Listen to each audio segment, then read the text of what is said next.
Hey, welcome back to the channel where we make learning English, well, actually fun. So, here's the question of the day. Do you really need perfect grammar to speak like a native? Spoiler, you don't. In fact, if you follow all those grammar rules like they are written in stone, you might actually sound unnatural. Today, I'm gonna show you exactly which grammar rule you should break to sound more like a native English speaker. By the end of this video, you will be speaking smoother, faster, and way more confidently. Are you ready? Let's go. Let's start with this. In school, you probably learned to always speak in complete sentences. You know, like subject, verb, object. Like this, I'm going to the store. But guess what? Natives don't talk like that in casual conversations. We're lazy. Instead, we say things like going to the store, you coming, sounds good. No subject, no perfect structure, and that's okay. Because in everyday speech, people understand the context and cut in those unnecessary words. And that's what makes you sound more fluent. Here is a rule your teacher probably swore by. Never end a sentence with a preposition. Let's say you ask a friend, where you going? Sounds fine, right? But most natives would say, where you at? Or even, what you up to? Yes, there is a preposition at the end of those sentences. Why? Because it's natural. And it's how people actually speak. So if you want to sound more like a native, don't stress about perfectly correct word order. Just roll with it. Now this one's juicy. In school, you were told that double negatives are a big red flag. Like, I don't know nothing. But in casual English, especially in certain accents or dialects, people use double negatives all the time. And it's even a cultural thing in some cases. For example, I ain't got nothing.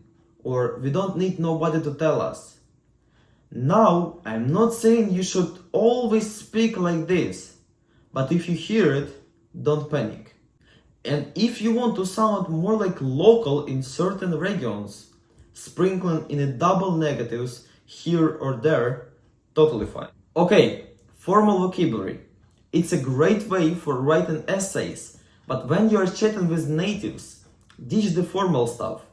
Let's compare with two situations. I will start with formal. That's an excellent idea.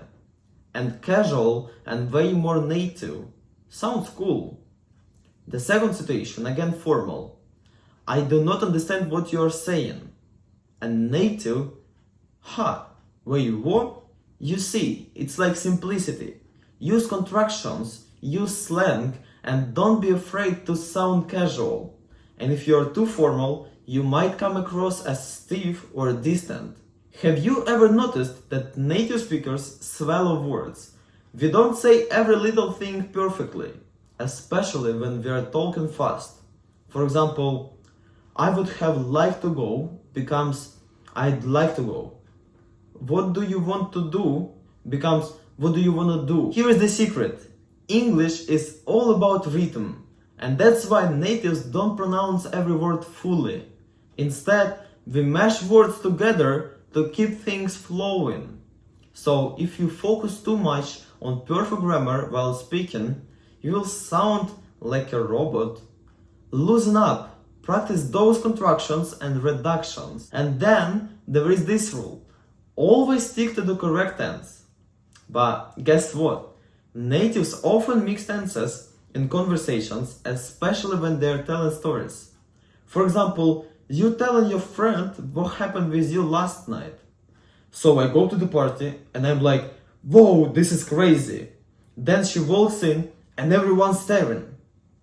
Did you notice? You are talking about the past, but you're using the present tense. It makes the story more vivid, more alive. And trust me, natives do this all the time. So don't be afraid to play around with tenses when you are telling stories. Finally, let's talk about filler words. Like, you know, teachers hate them. but natives, they love them. So here's how they really talk. I was like walking to the store and I saw this like a huge dog. Now, I'm not saying you should overdo it, but a few filler words here and there, totally normal. They make you sound more relaxed and conversational. Don't stress about being perfect. Sound real instead. Alright, so there you have it. The grammar rules you can totally break to sound more like a native English speaker. Remember, fluency is not about being perfect, it's about being natural. So, which rule are you gonna break first? Let me know in the comments below. And if you found this video helpful, don't forget to thumbs up, share it with the friend who is also learning English, and hit that subscribe button. Thanks for hanging out with me today, and I will see you in the next one. Bye for now.